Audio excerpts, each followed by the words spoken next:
So, this is Thoughtbox 12.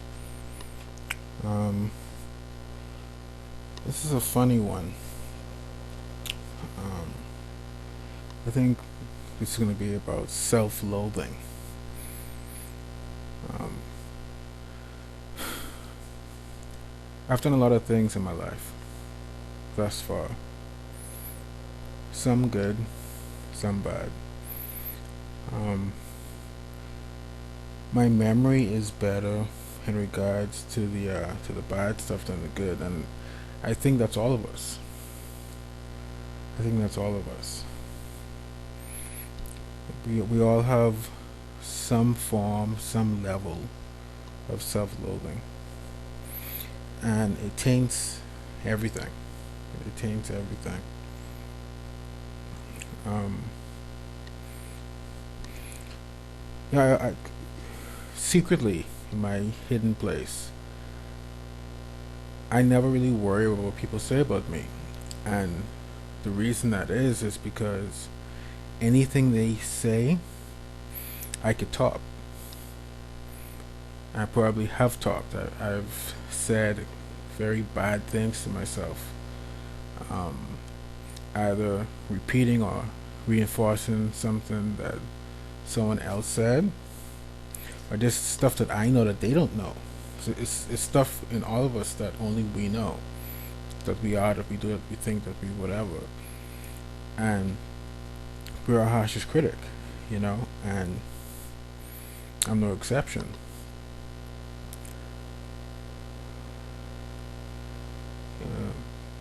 You hate yourself worst of all. For all the people you hate yourself the most, because you know yourself, at least you think you do. I always go back to that bungee cord analogy. Um, but for all intents and purposes, yeah. I mean, out of everyone on earth, we know ourselves the best. That's not saying much, but it's still something. And it bleeds over to so much things, because the things we hate and despise in ourselves, when we see it or a form of it or whatever, any type of reflection of that in someone else, we get extra.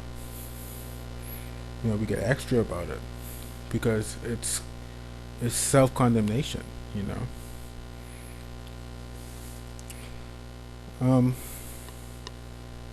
I don't know where I'm gonna take this, actually, but it's just pressing me to talk about it. Um, it's one of the things that tie people down, that they kind of on some level know it ties them down, but they never really address, because they think it's always going to be there. You know, there's certain things about yourself that will not change. That's true, but still, you still work on it. I mean, and then that in and of itself leads to self-loathing, because now you hate yourself for not addressing the things you know you should address, and it's a vicious cycle. It never ends until you break it. Until you break it, and no, just it's stuff we don't talk about. It's stuff we don't talk about for whatever reason, you know. But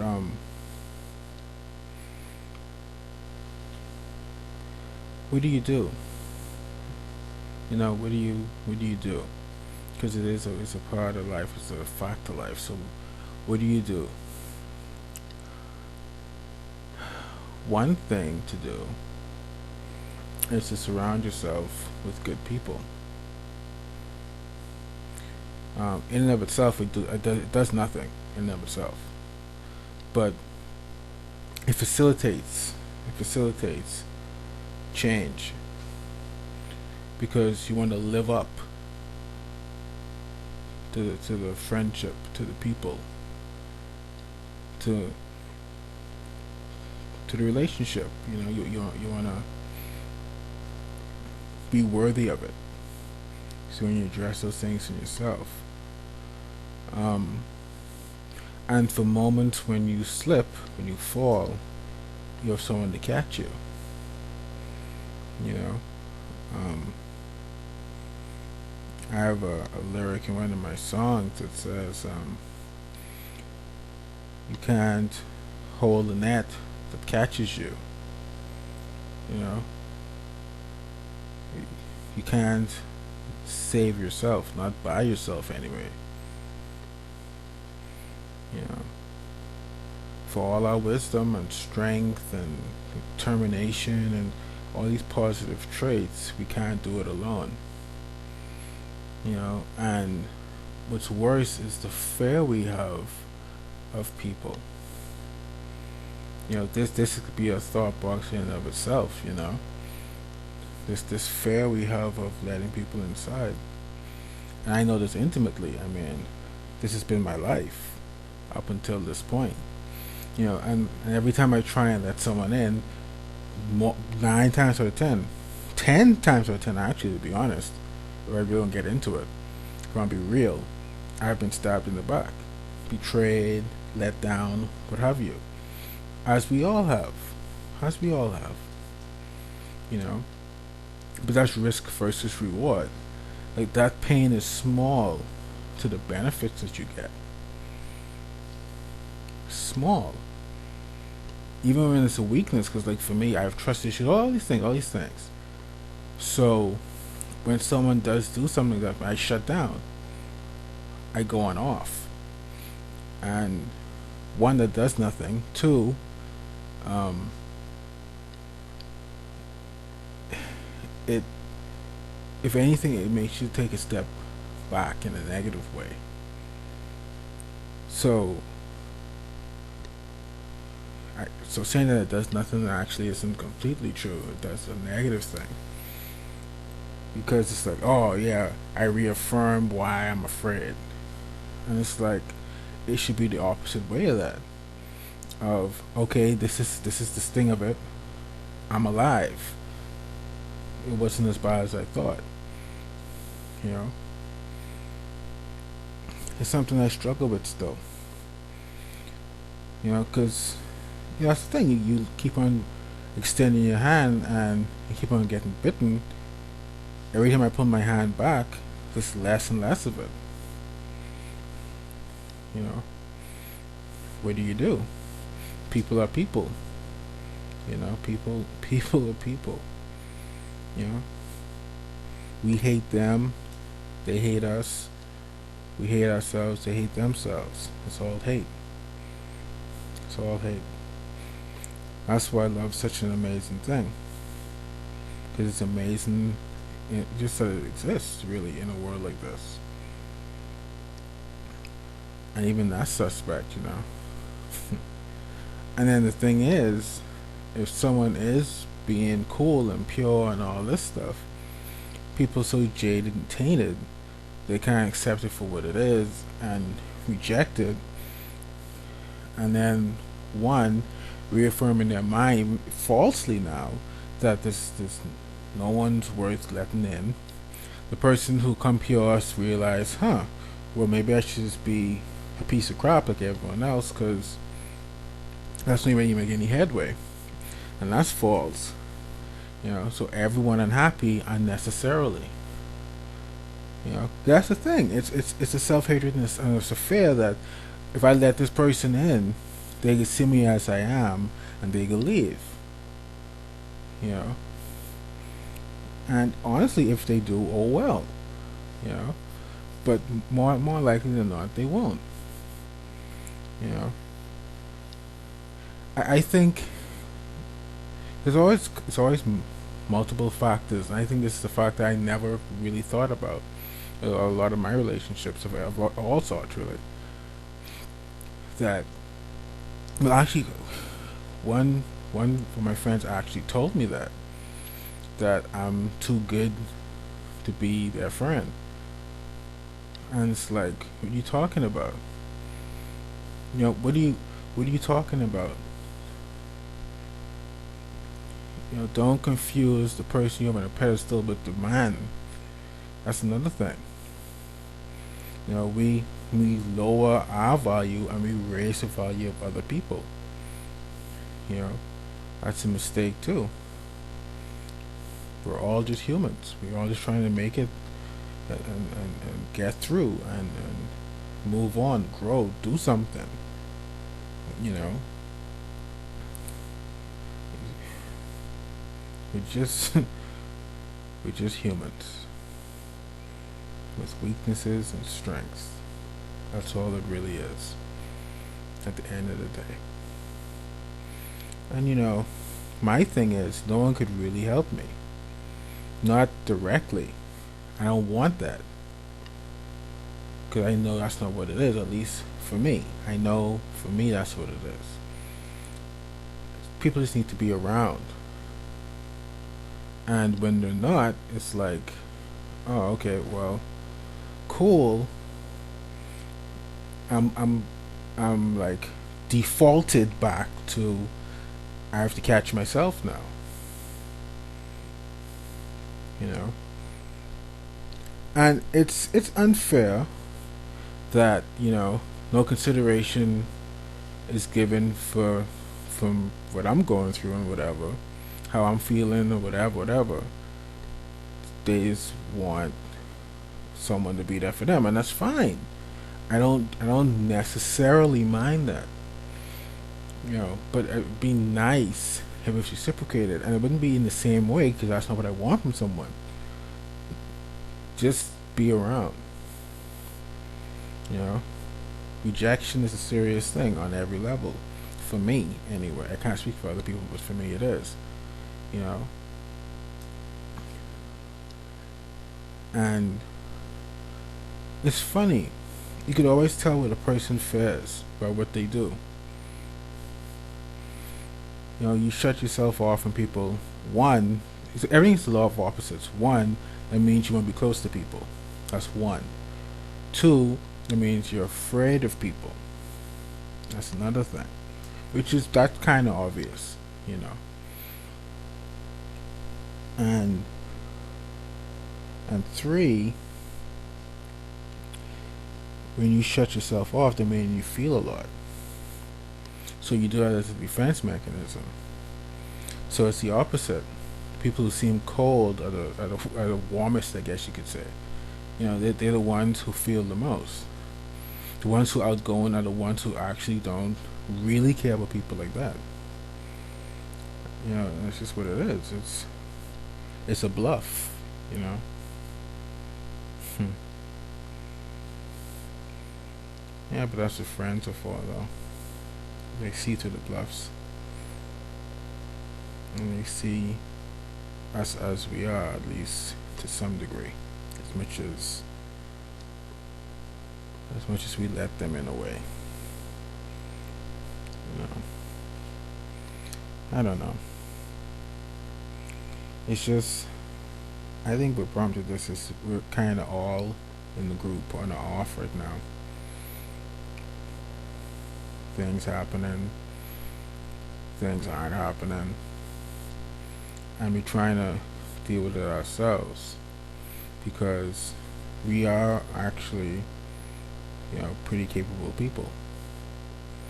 You know, we've had to deal with things on our own, so we've had experience with that.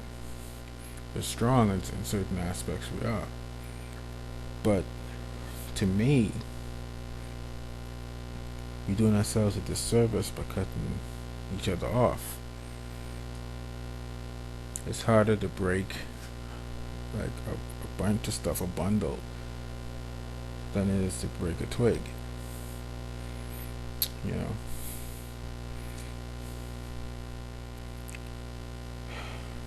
I don't know, man.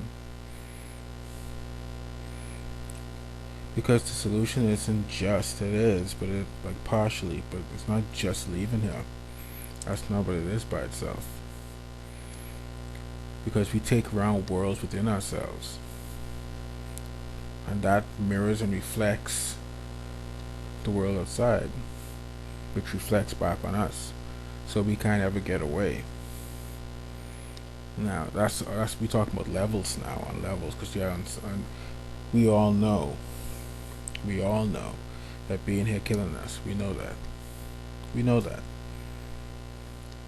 That's just what it is. you know.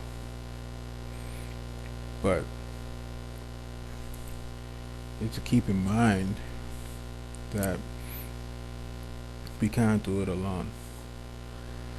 And when people fail us, it don't mean, okay, well, screw everyone for right now. I'll do it on my own, like how I always do. I move through and go on until someone, pick up the slack, do what they're supposed to do, whatever. To me, I think it's all tests, in a way. Not in the typical jump up, holy roller test thing, not that, but things come around. Try our defenses. And when it sees that we weaken a certain area, it goes for the kill. Now, the wise thing to do is to notice what's happening and protect the weak side, with other people. That's the thing. Because you have the other things covered by yourself. See, that's what people are for. You don't overly rely on people. People are to help to fortify and gird up the parts of us that are weak. They become a shield for our offhand. We have the sword and the right. We doing our thing, but we need protection as well, and we can't do it all ourselves. It's something that I grew into, and I'm still struggling with it. 'Cause I could still go on off, and that's a bad thing. But it's a thing where I'm afraid to give that up. It's a strength, but it's a crappy one. But it is a strength. It's something I could rely on. And I think all of us have a version of that in us. The whole, oh well, okay, well you failed me, so screw it. I can do it on my own anyway. See, I could prove that I can do it on my own anyway. I don't need you. I don't really need you. You're just around for kicks because I allow it. Whatever thing we tell ourselves to get us through.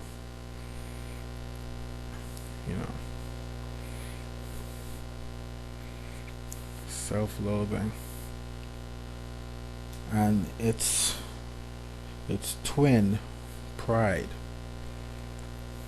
Because pride, to me, we talked about bluffs before. That's the ultimate bluff. That's where you say, I don't know, I'm slow. Like, I can't run fast. I'm slow, right? So what I say is, I'm the fastest person that there is. And I dress and surround myself and act and talk with in a way, with things, all those stuff, to act like someone who actually is fast. Just to use a rough example, like I'll always be wearing like track shoes or track suit, or always worry about time and talk quickly because I'm fast and I think fast and I move fast, so I need to be fast and you're too slow and everyone too slow. That's what pride is to me. It isn't that exactly. I mean, that's not the textbook definition of pride, but I think that's what fuels pride. That's the little man behind the screen. That's the cause of pride, self-doubt.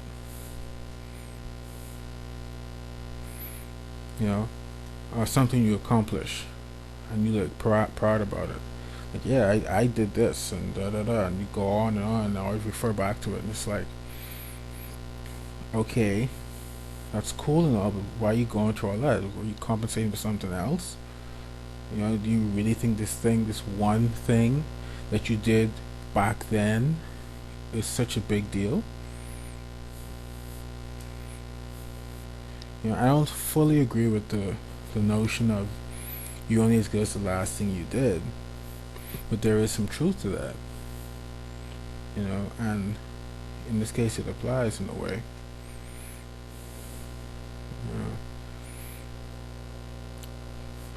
Achieve other great things, achieve greater things than the thing before, and real greatness. You know, you don't show your strength by lifting a boulder. You know what I mean? Just for kicks, just to show that you can. That's not strength to me. Strength is endurance. You know, not showing off, just doing. You know, I don't know. I'm kind of rambling because I just like had this thought in my head and pressed record. And it's already like almost what 30 minutes, like 20 minutes in. I don't know. I might not even keep this. I don't know yet. I might or might not, because it's kind of rambling and not coherent and cohesive. But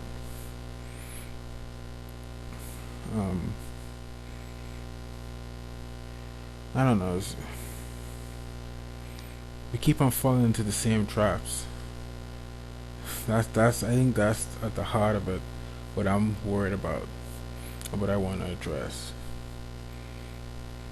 Because the core things don't go away, the self-loathing, the fear, all the stuff that don't go away.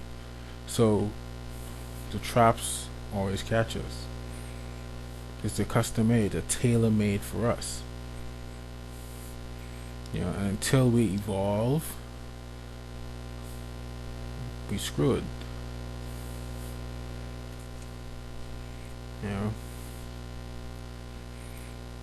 I don't know what the future could bring. Because for me, I'm gonna be 30 in like what 2 months. It's a milestone. So I'm thinking about the future.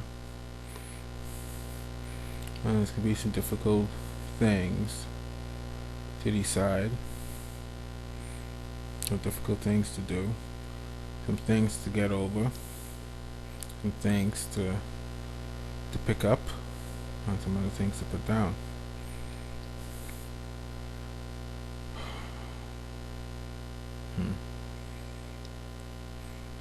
But still it remains, it's always the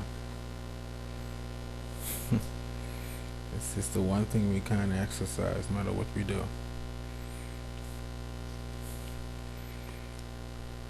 I've as introverted and alone and separate and as I've been these 29 years, I've always reached out. Without anything, without, because I want this person to like me, or because I want something in return, or because I want to seem cool, or I want something, whatever. Whatever. I want to make a point. I want to prove that whatever. I want to live up to an ideal. No, it's not. It's just I just do. I just do. Like as much self-loathing as I have, that's the only thing I could say that's really completely cool about me. And even that getting tainted now. In that I don't want to help as much anymore.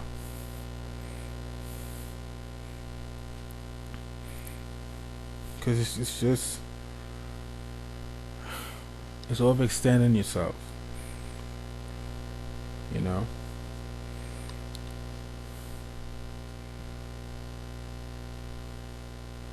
And it's selfishness, because at the end of the day, you know what I think? I think, what do you even need me for? I'm the one that's alone. You know what I mean? At the end of the day. And the ones who alone, like I am, are alone because of decisions they made. As am I on a level, but on another level, as we all know, no matter what decisions that I make, is simple facts that exist of why I'm alone. I live here, for example. Like just on a base level, you know what I mean? I see, and they're talking about this is another trap that I've always fallen into. And I always focus on that and my situation, and not a means to get out of it. I'm not looking at it also as a stepping stone. What am I supposed to be getting out of this? What am I supposed to be learning so I don't have to go through this again? So I could get past this hurdle and on to the next one. You know? I don't know, man. I don't know. I don't know. I don't know what's gonna happen, because none of us, none of us, can keep going like this. This can become a point where it's just we break and we don't care anymore, and we do anything, and we sabotage all the work we've done. I was a hair's breadth. Y'all don't even know. I was a hair's breadth away of just assing out, completely just assing out. You will not find me, kind of ass out. I don't want to talk to y'all ever again in my life. Out, just out from everyone. I was that close. I almost got to my breaking point, and that's not cool. That's not any cool thing. Oh, it's cool. No, it's not cool at all. That sucks, actually. And it can happen again because the problem's still there. The problem is still there. So it will come again. The cycle will come back around. And if I'm unprotected, it's going to get me again. And maybe this time I will ass out. Who knows? I'm getting weaker the older I get, not stronger. That's a bad sign. Because every time the cycle comes around, I lean more and more towards going. And I don't know what brought me from the brink this time, because it wasn't anything that it usually does. I was gone. I mean, in my mind, I was mentally, leaving. Think about getting that $600, however much money I have left to my name, and just assing out as a form of punishment to myself, really. You know, that's the thing. As a wise person told me, if you don't sort out yourself and you don't sort out your life, life sorts you out. And I think the next time life decides to sort me out, I'm gonna lose. Then I really have something to hate myself for, if I'm alive to even do that. A change needs to happen in all of us. Just a thought.